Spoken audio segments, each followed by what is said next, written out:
of the geometry which remains static is carried from one frame to the other without part 1 of the process.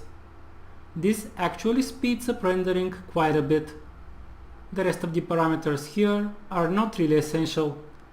Just as a good habit, keep update method to faster updates.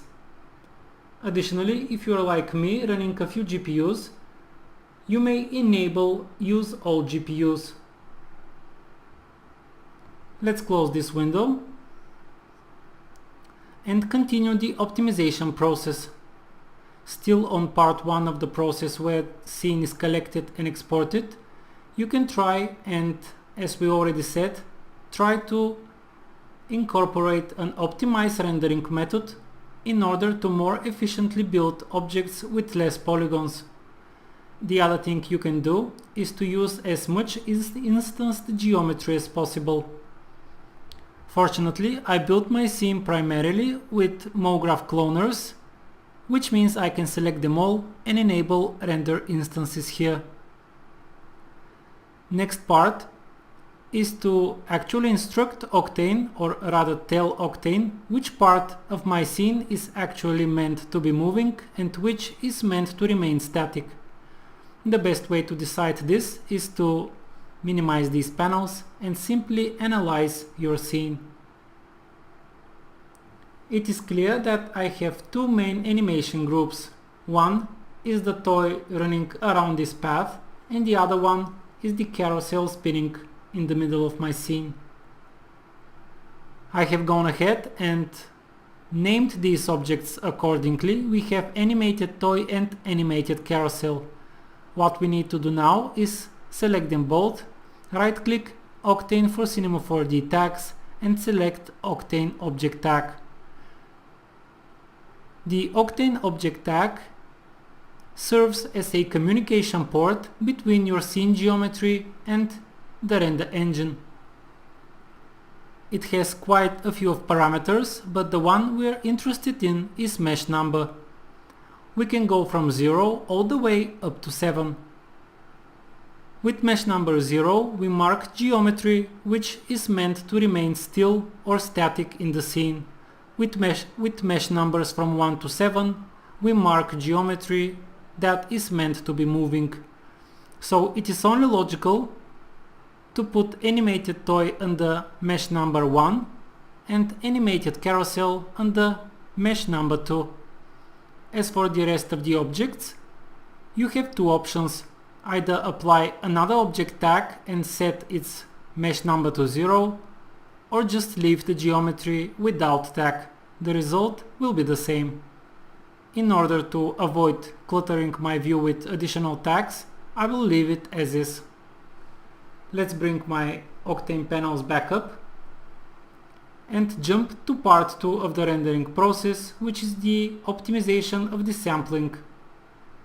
We already did that in the previous examples, so I'll jump straight forward and select path tracing. The maximum samples per pixel may go down to 1024. As for diffuse depth, this is an outdoor scene, so I'm guessing 3 or 4 will be enough, but nevertheless, let's start with 0 and push the slider up until it has a minimal effect on our render. And looks like I was close. A diffuse depth of 3 seems to be enough. Let's do the same with specular depth, which will have an effect primarily on our stylized specular trees. Let's push the value up 1, 2, 3, 4, 5, 6, 7, 8, and the effect fades out. So I will stay with 6. Path termination power, as we already know, may speed up the render, but shadows in occluded areas will preserve the noise for a bit longer.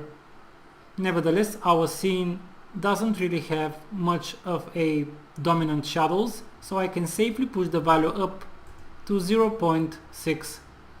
Ray epsilon, filter size, alpha channel and alpha shadows may stay as they are. Caustic blur is used to address any caustic noise, and there is some right here next to this specular tree. We don't really want this, so I can push the value all the way up to 0.5. Let's clamp some of the secondary indirect light bounces. I'll start with 0 and let's see where the effect of this light is starting to fade out. Probably something like this. I'll go to 0.25. Coherent ratio, as you know, may speed up the render dramatically. However, as we already said, we need to be cautious when using it in conjunction with animation rendering. And if we manage to push this value up all the way to 0.4 or 0.5 in the previous example, now with animation, I'll be way more conservative and go to 0.2. Additionally, I'll enable static noise in order to fight any potential flickering that may occur. Always make a test render before setting any of these parameters. Actually, before setting parameters you're not sure of, and double check if they actually have a positive or negative effect on your render. And this is all we needed to do. Let's open up the picture viewer for a before and after comparison renders. Now this is the default, which is before all the steps we took.